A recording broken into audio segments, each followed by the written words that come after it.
Kathryn Dennis, listen, we started this summer from the Vault series earlier this summer. Wasn't sure how it was going to go, but everyone seems to say it's a big hit you guys loved. We've had Claudia Jordan on. We've had Juicy Joe, and now this is a never before heard. This has never aired. It's never aired audio. It's never aired on Patreon. It's never aired on YouTube. Never before aired chat with Kathryn Dennis. Why are certain things in the vault never before heard? Well, that's a great question. Come to the next live show. Everybody gets a question. You can ask anything you want. We cannot plead the fifth. That's a great question. But this is a from the vault, never before heard chat with the one and only Kathryn Dennis, recorded at a previous time. Now we get into, of course, Southern Charmed, highs and lows, her relationship with the boys, Patricia. But look, we get into a lot of other things. You guys know, it's not always a softball interview. It's really not a softball interview ever here on Behind the Velvet Rope. We get into things.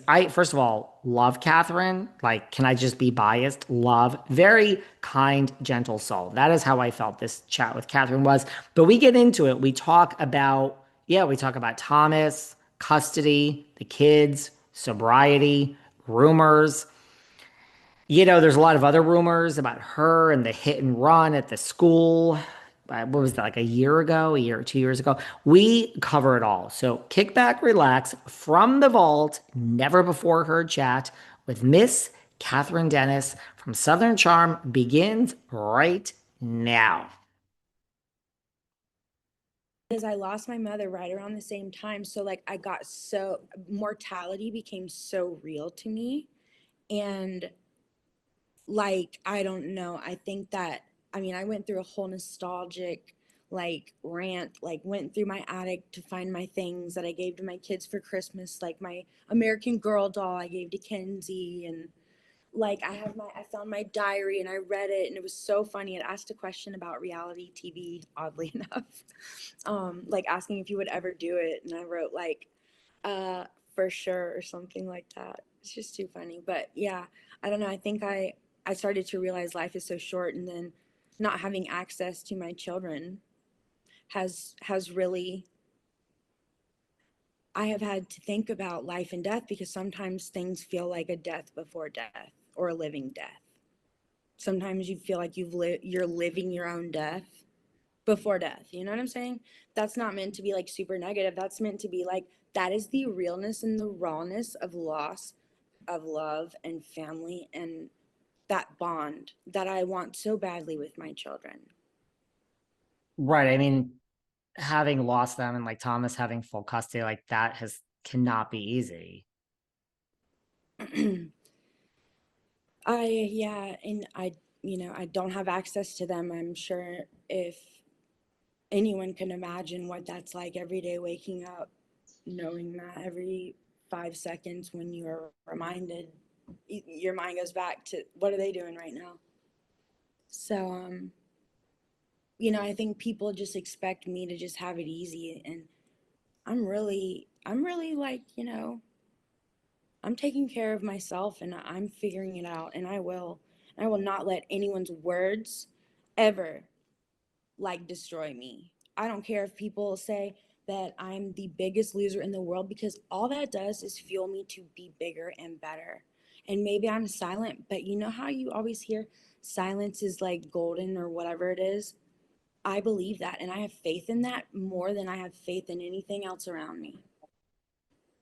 That's a good attitude. And I mean, I'm talking to you here, like you are being very real. Like you are emotional, which is absolutely understandable, having, not having your children. What do you say then to like when Thomas says, I wish she would see her children. All she has to do is pay for, have a supervisor. She doesn't want to pay. She doesn't want to see her children. I mean, that is the narrative he puts out there, that you do not want to see them. Well, I will say that that is not true. I can't really comment, and I don't want to comment on our case. It's sealed for a reason, because it's very personal and it's been traumatic for all involved.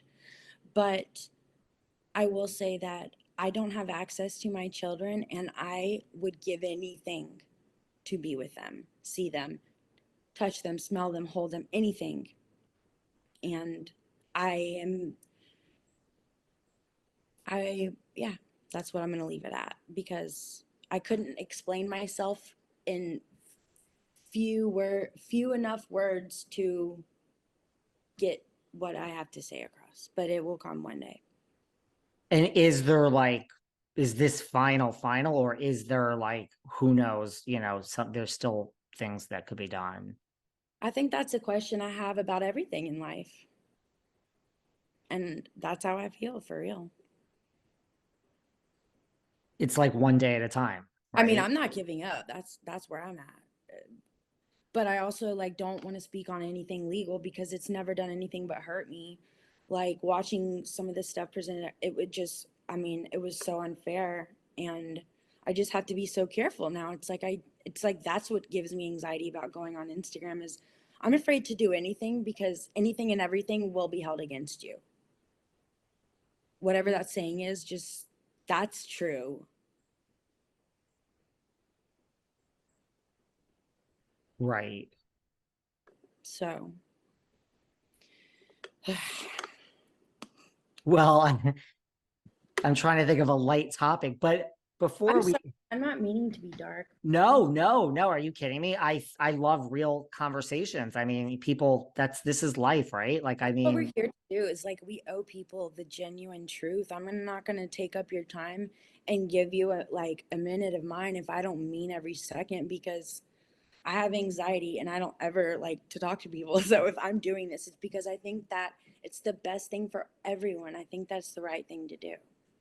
and like, don't you feel somewhat better already that to talk Yeah, about it some of feels this? like, yeah, it does feel like breathe a little lighter, because I just want to start being me again and live my life. Well, we talked about BravoCon earlier. I mean, like, Shep and Craig and Austin, they have positive, they are your guys. Like, they speak Yeah. highly of you, they have your back. Thomas then came out and said, because they have your back, basically that they're enabling you, that they're, the biggest losers, and only the biggest losers in Charleston want to be seen with these guys. And basically, like, they shouldn't have your back because it's just enabling you at this point. I think it's unfortunate that that is being said. I cannot control anyone but my own words, and I maintain my friendships with my friends, and we know each other very well. And, I'm going to continue being happy, and I think they are too. That's a good. Well, you mentioned Paige and Craig. I mean, do you think they're going to get married? I mean, who knows? They've been together quite a while. I feel like the cards are lining up for that, or whatever you call it. The pieces are falling into place, or whatever. And do you put your stamp of approval on this? I mean, you've known Craig Oh yeah, for forever. sure. Yeah, I think they're both great people. I met them both, and for some reason, like real recognizes real, and that is real. Like I'm telling you, I knew the moment I met both of them. Like I can talk to you. Like you're cool. You're good people. You're not gonna like be. There's two kinds of people in this business. They're the good ones, The type that just wants something because it's like a minute of fame, and those that are real and don't care, and they're like, we're having a real conversation, and this is and they what it have, is. yes, yes, mhm, And Paige is real. yes.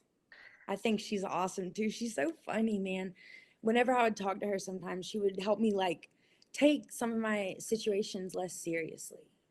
Because I think I'm always given a narrative all the time online that stresses me out in my own head. And I have to realize that that stress is not mine. And if I let it be, I will never move forward in my life. And it held me back for so long, and it's refreshing to know that like there's also people repping for the real people. Yeah. So, like on the show, which you don't watch, we have this moment where, like, Taylor gets involved and she says, like, Paige cheats on Craig. You think that's total bullshit. Yeah. Oh no, Taylor said that what page she's on bag. How That's what the she said. F would she even know? What? That is ridiculous. She's just trying to get 2 seconds of fame, if you know what I'm saying. I do know what you're saying. Sad though. I really liked her.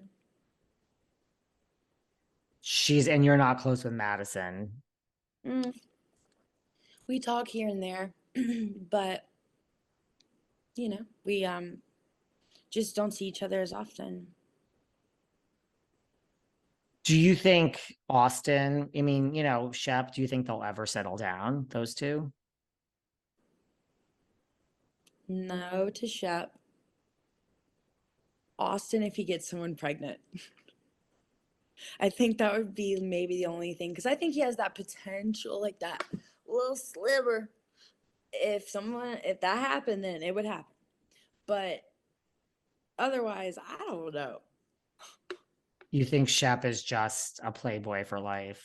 Yeah, I think he's just an independent person. Like the last I talked, like, well, every time I talk to him, he's talking about like how he's going to be traveling and whatever he just did. And I'm like, he is happy being fed by like the culture of the world. And that is something I admire him for because I want to experience that and I will experience other parts of the world one day. And I know that, but like just to see someone get so much satisfaction from travel, I think it's deep and I can't wait to do that. So I think he's got a whole other complex like system of gratitude going on. Yeah. There's a lot you get out of travel, I think. Yeah, I think that he's just developed his life and become the person that is set in the person he is. And I think that it's not necessarily a bad person. Not everyone is meant to get married, right? No, I mean, not at all.